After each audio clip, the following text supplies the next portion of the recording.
Здравей, днес ще питам малко за наркотиците. Здравейте. Как започна да използваш наркотици? Започнах да използвам наркотиците още рано в колежа. Първоначално беше просто за забавление, особено на партията, но в последствие започнах да ги използвам, за да избегна стреса и проблемите. Какви наркотици приемаш?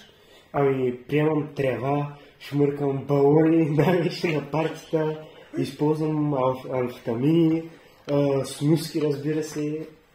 Да. Изпитваш ли полза от употребата на наркотици по принцип? Да, често има такива моменти и знам, че наркотиците са вредни.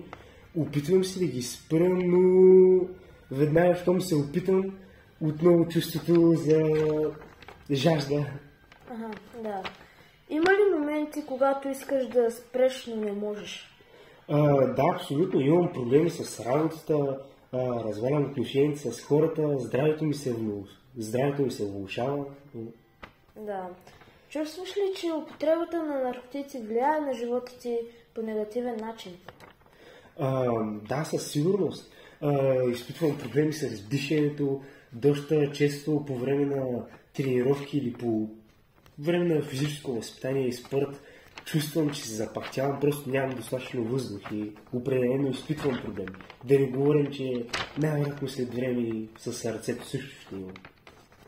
Имаш ли желание да потърсиш помощ или подкрепа за спиране на наркотиците? Имам желание, но също така и страх. Страхувам се от промяната и от това дали ще мога да се справя без наркотиците.